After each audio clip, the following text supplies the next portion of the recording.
வணக்கம், இது உங்கள் ஏமன் தோயஸ். கடந்த 10 நாளா எங்க போனாலும் கேட்டுட்டு இருக்க ஒரு வார்த்தை ஜல்லிக்கட்டு. எங்க பார்த்தாலும் அதை பத்தி தான் பேச்சு, எங்க பார்த்தாலும் அதுக்காக தான் போராட்டம். இது இன்னும் 5 நாளுக்கு தொடரும். அதுக்கப்புறம் 3 வருஷமா அந்த கேஸ் நடந்துட்டு இருக்கு. எல்லா வருஷமும் ஜனவரி 1 15 நாள் இதை பத்தி பேசுறோம், அதுக்கப்புறம் இதை மறந்துடுறோம். இது எதனால? ஏன்னா இதுக்காக போராடுறவங்களுக்கு கூட இதை பத்தி ஒன்னும் தெரியல. சிட்டி சைட்ல இதுக்காக போராடுற ஸ்டூடெண்ட்ஸ் யார்கிட்ட போய் கேட்டு பாருங்களேன். ஜல்லிக்கட்டுனா என்ன, எப்படி இது நடக்கும், என்ன ரூல்ஸ், இது எதுக்காக பாதுகாக்கணும், இதை பேன் பண்ணா என்ன நடக்கும், பேட்டா யாரு, இந்த கேள்விக்கெல்லாம் மேக்சிமம் யாருக்குமே பதில் தெரியாது. என்னன்னே தெரியாம போராடிட்டு இருக்கோம். எதுக்கு எடுத்தாலும் இது நம்ம கலாச்சாரம், தமிழ் பண்பாடுன்னே பேசிட்டு இருக்கோம். முதல்ல அதுவே தப்பு. இது தமிழ் பண்பாடு இல்ல, இந்திய பண்பாடு. ஜல்லிக்கட்டுன்றது 3500 வருஷத்துக்கு முன்னாடி இண்டஸ் வேலி சிவிலைசேஷன்ல இருந்து இருக்கு. இதை ப்ரூவ் பண்ற ராக் பெயிண்டிங்ஸே டெல்லி நேஷனல் மியூசியம்ல தான் இருக்கு.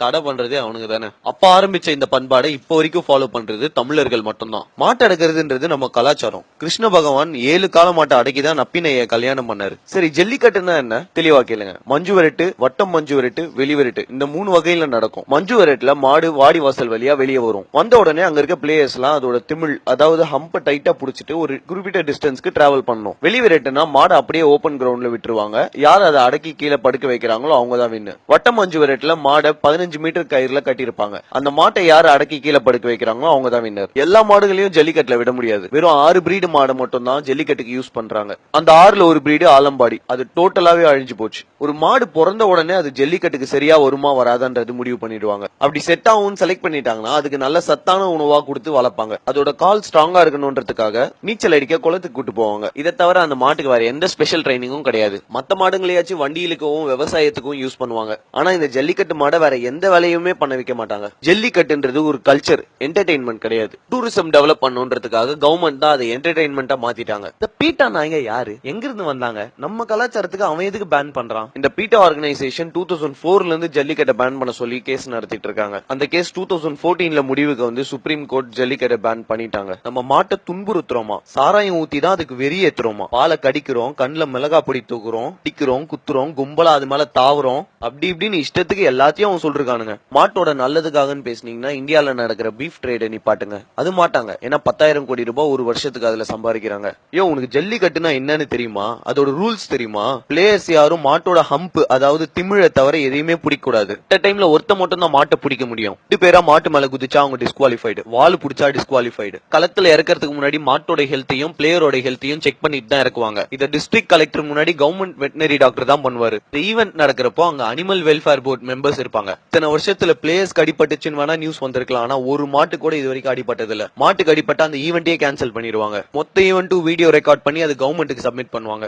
அடிக்கிறதுனால தான் அது காட்டுத்தனமா ஓடுதுன்னு சொல்றாங்க. ஆனா அது அப்படி கிடையாது. களத்தோட ஆப்போசிட் கார்னர்ல மாட்டோட ஓனர் நின்னு சிக்னல் கொடுப்பாரு. அந்த கால ஓனர் கிட்ட ஓடி போவோம். அந்த மாதிரி தான் அதை ட்ரெயின் பண்ணிருப்பாங்க. 2009ல வந்த ஜல்லிக்கட்டு ஆக்டுக்கு அப்புறம் தமிழ்நாட்டுல ஜல்லிக்கட்டு ரொம்ப ஆர்கனைஸ்டா நடந்துட்டு இருக்கு. சரி, ஜல்லிக்கட்டை பேன் பண்றதுக்கு ரொம்ப கேவலமான ரீசன்லாம் நீங்க சொல்லிட்டீங்க. அதுக்கு நாங்க ஜஸ்டிபிகேஷன் கொடுத்துட்டோம். அது எதுக்கு பேன் பண்ண கூடாதுன்னு நான் சொல்றேன். இதுக்கு முன்னாடி 10 லட்சம் காங்கேயம் மாடு இருந்த நம்ம நாட்டுல இப்போ 15,000 மட்டும் தான் இருக்கு. முன்னாடி எண்ணிக்கையின்படி 4 பசுமாட்டுக்கு ஒரு கால இருந்தது. இப்ப 8 பசுமாட்டுக்கு ஒரு கால தான் இருக்கு. முன்னாடி 130 பிரீடு இருந்த நம்ம நாட்டுல இப்ப 30 பிரீடு தான் உயிரோட இருக்கு. டீமா பால் சுரக்கணும்ன்ற ஒரே காரணத்துக்காக ஃபாரின்ல இருந்து ஜெர்சி மாடுகளை கொண்டு வர ஆரம்பிச்சிட்டாங்க. பசுமாடுகளுக்கு அதிகமா பால் சுரக்கணும்ன்ற ஒரே காரணத்துக்காக மத்த நாட்டு கால மாட்டோட விந்தை எடுத்துட்டு வந்து இங்க ஆர்டிபிஷியல் இன்செமினேஷன் மூலமா நம்ம மாட்டு கொடுத்துட்டு இருக்காங்க.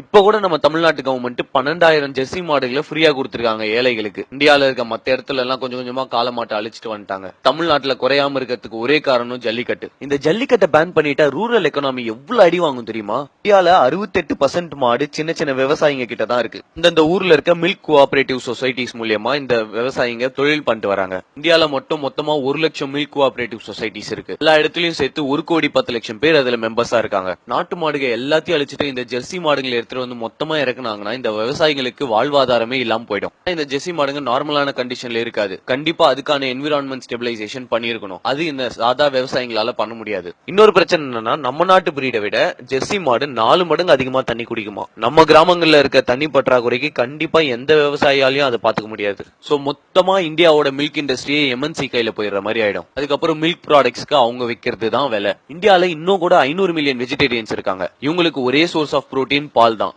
இந்தியால அரிசி கோதுமை சக்கரை விட மில்க் இண்டஸ்ட்ரி தான் எக்கனாமிக்கல் டேர்ம்ஸ்ல ரொம்ப பெருசு. இந்த மார்க்கெட்டை பார்த்து தான் ஃபாரின் டைரி கம்பெனிஸ் நம்ம நாட்டுக்குள்ள வர பாக்குறாங்க. ஸ்பெயின்ல கூட இந்த மாதிரியான விளையாட்டு இருக்கு. அங்க எப்படின்னா ஒரு பெரிய கிரவுண்ட்ல ஒரு காளை மாட்டை விட்டுருவாங்க. ஒவ்வொரு கத்தியா அதோட முதுகுல குத்தி குத்தி துடிக்க துடிக்க அதை சாவடிப்பாங்க. இன்னொரு கல்ச்சர் என்னன்னா மாட்டோட கொம்புல தாறு கட்டி எரிய வச்சிருவாங்க. அந்த தாறு கொஞ்சம் கொஞ்சமா உருகி மாட்டோட மூஞ்சி ஃபுல்லா பரவும்.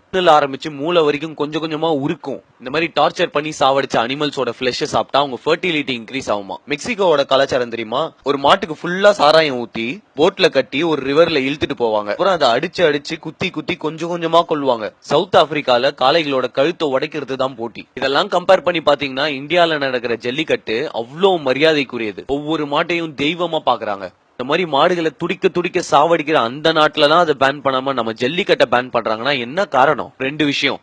ஒன்னு ஆர்டிபிஷியல் இன்செமினேஷன், இன்னொன்னு கிராஸ் பிரீடிங். இந்தியாவோட இண்டிபெண்டன்ஸ்க்கு முன்னாடி குஜராத்தோட பாவ்நகர் மகாராஜா பிரேசில் நாட்டுக்கு கிஃப்டா சில கிர் பசு மாடுகளை கொடுத்தாரு. அதாவது நம்ம நாட்டு வெரைட்டியான கிர் பசு மாடுகளை அவங்களுக்கு கிஃப்டா கொடுத்தாரு. இப்போ என்னடான்னா பிப்ரவரி 2016ல குஜராத்ல கிர் பிரீட் மாடுகளோட எண்ணிக்கை ரொம்ப மோசமா போயிட்டு இருக்குன்னு சொல்லி பிரேசில்ல இருந்து ஆர்டிபிஷியல் இன்செமினேஷன் இன்ஜெக்ஷன்ஸ் வாங்கியிருக்காங்க. இதுக்கு நம்ம கவர்மெண்ட் 50 லட்சம் ரூபாய் செலவு பண்ணிருக்காங்க. எப்படி? நம்ம கிஃப்டா கொடுத்த மாடு அவன் அவ்வளவு நல்லா வச்சிருக்கான், நம்ம நாட்டு பிரீட கொஞ்சம் கொஞ்சமா அழிச்சிட்டு இருக்கோம். தமிழ்நாட்டிலயும் இந்த பிரச்சனை வராததுக்கு ஒரே காரணம் ஜல்லிக்கட்டு மட்டும் தான். ஜல்லிக்கட்டுனாலதான் நம்ம ஊர் மாடுங்க இன்னும் கூட கிராஸ் பிரீட் ஆகாம ஒரிஜினலா அப்படியே இருக்கு. கேவலம் காசுக்காக கொஞ்சம் கொஞ்சமா ஆயிரக்கணக்கான வருஷமா எவால்வ் ஆன பிரீடை நம்ம அழிச்சிட்டு இருக்கோம். அது எப்படி கொஞ்சம் கூட யோசிக்காம ஜல்லிக்கட்டு மாடுங்களை துன்புறுத்துறாங்கன்னு சொல்றீங்க? ஜல்லிக்கட்டு மாடுங்களுக்கு சத்தான உணவா போடணும். ஒரு நாளைக்கு 500ல இருந்து 800 வரைக்கும் அதுக்கு செலவாகும். ஆனா அந்த விவசாயியோட குடும்பம் மொத்தமும் சேர்த்து ஒரு நாளைக்கு 100 ரூபாயில இருந்து 150 ரூபாய்க்குள்ள அவங்க குடும்பத்தை ஓட்டிட்டு இருக்காங்க. பிரேசில்ல இருக்க நம்ம நாட்டு பிரீடு நம்ம நாட்டுல இருக்கிறதோட 2ல இருந்து 3 மடங்கு அதிகமா பால் சுரக்குது. அதுக்கு காரணம் சத்தான உணவு தான்.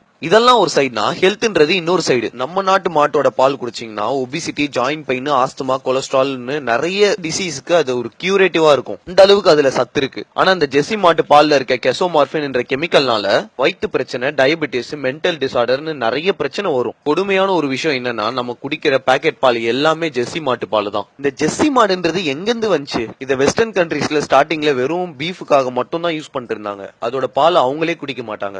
அதை ஒரு பிசினஸா மாத்தினதுக்கு அப்புறம் கொஞ்சம் கொஞ்சமா அது இந்தியால வித்து அவங்க பணம் சம்பாதிச்சிட்டு இருக்காங்க. இந்த கிராஸ் பிரீடிங்ன்றது இந்தியால 1950ஸ்ல ஆரம்பிச்சது. 1951ல மில்க் ப்ரொடக்ஷன் 17 மில்லியன் லிட்டர்ஸ்ல இருந்து 122 மில்லியன் லிட்டர்ஸ்க்கு இன்க்ரீஸ் ஆச்சு. இதுக்கு அப்பாடி அவ்வளவான்ற மாதிரி தான் இருக்கும். ஆனா அந்த டைம்ல நம்ம நாட்டுல இருந்த 2 கோடி மாடுகளோட அவுட்புட்னு பார்த்தா அது ரொம்ப ரொம்ப கம்மி. அங்க இருந்து 10 வருஷத்துல இன்னும் 180 டன் எக்ஸ்ட்ராவா தேவைன்ற மாதிரி நேஷனல் டைரி டெவலப்மெண்ட் போர்டு கணிச்சாங்க. இங்கதான் ஆரம்பிச்சது அந்த கிராஸ் பிரீடிங்கோட பிரச்சனை. இந்தியாவோட மார்க்கெட் சைஸ் பார்த்த வெளிநாட்டு டைரி கம்பெனிஸ் கவர்மெண்டோட கான்ட்ராக்ட் போட ஆரம்பிச்சாங்க. அவங்க நாட்டு மாட்டை நம்ம நாட்டு மாட்டோட கிராஸ் பிரீட் பண்றது தான் அந்த கான்ட்ராக்ட். இதுக்கு ஆரம்பத்துல நிறைய பேர் ஒத்துக்கல. இதை அக்செப்ட் பண்ணவங்களுக்கு ராஜமரியாதை கொடுத்தாங்க. ஃப்ரீயா ஃபாரின் ட்ரிப் கூட்டு போனாங்க. அவங்க பசங்களுக்கு வெஸ்டர்ன் யூனிவர்சிட்டிஸ்ல ஸ்காலர்ஷிப் கொடுக்க ஆரம்பிச்சாங்க. இதெல்லாம் பார்த்து ஆசைப்பட்டு கொஞ்சம் கொஞ்சமா மத்தவங்களும் இந்த கிராஸ் பிரீடுக்கு ஒத்துக்க ஆரம்பிச்சாங்க. 1962ல கேரளால லைஃப் ஸ்டாக் ஆக்ட் ஒன்னு எடுத்துட்டு வந்தாங்க. அதன்படி எந்த விவசாயியும் காலமாடு வச்சு கூடாது. அப்படி வச்சிருக்கிறது அக்ரி இன்ஸ்பெக்டர் பார்த்தா வந்து அதை இன்ஃபர்டைல் பண்ணிடுவாங்க. வேற வழியே இல்லாம ஆர்டிபிஷியல் இன்செமினேஷன் மூலமா கேரளால இருக்க விவசாயிங்க கிராஸ் பிரீட் பண்ண ஆரம்பிச்சாங்க.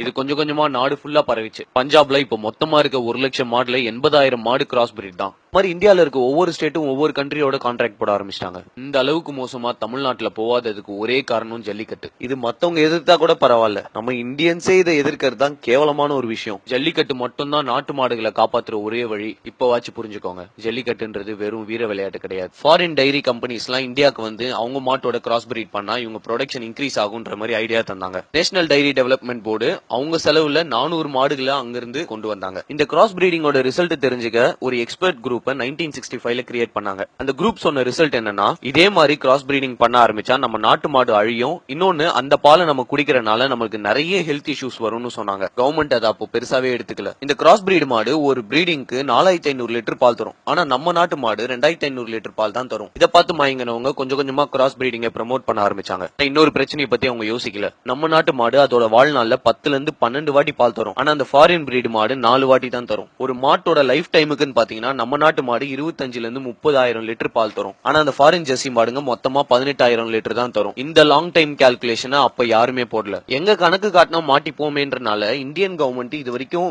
பிரீட் வைஸ் சென்சஸ் இந்தியால எடுத்ததே இல்ல. இந்த பிரீடு மாடுங்க இத்தனை இருக்கு, அந்த பிரீடு மாடுங்க அத்தனை இருக்குன்ற மாதிரி எந்த ஒரு கணக்குமே இல்ல இந்தியால. நிறைய டாக்டர்ஸும் சயின்டிஸ்டும் இந்த கிராஸ் பிரீடிங் வேணாம்னு சொல்லியும் இது வரைக்கும் நம்ம மாறல. இந்தியாவோட 11th 5 இயர் பிளான்ல கூட ஆர்டிபிஷியல் இன்செமினேஷனுக்காக வெளிநாட்டு காளையோட 40 மில்லியன் ஸ்பெர்ம் டோஸ் கொண்டு வந்தாங்க. நம்ம நாட்டோட டைரி இண்டஸ்ட்ரியவே அழிச்சிட்டு இருக்கோம். இதை தாங்கி பிடிக்கிற ஒரே ஒரு பில்லர் ஜல்லிக்கட்டு மட்டும்தான். தமிழ்நாட்டுல ஜல்லிக்கட்டு ஆடுற ஒவ்வொருத்தரும் மாட்டை சொந்த பையன் மாதிரி பாத்துக்கிறாங்க. அதுகிட்ட அவ்வளோ பாசமா இருக்காங்க. அவங்க குடும்பத்துல ஒருத்தரா நினைக்கிறாங்க. கொஞ்சம் கொஞ்சமா அழிய விட்டதெல்லாம் போதும். இனிமே இருக்க மிச்சம் மீதியாச்சும் காப்பாத்துவோம். நம்ம நாட்டு மாடுங்க, நம்ம பொருளாதாரம், நம்ம கலாச்சாரம், இது எல்லாத்தையும் அழிக்க நினைக்கிறவங்க கிட்ட இதுக்கு மேலயும் அடங்கி போக வேணாம். என்ன ஆனாலும் சரி, நம்ம ஜல்லிக்கட்டை விட்டு கொடுக்க கூடாது.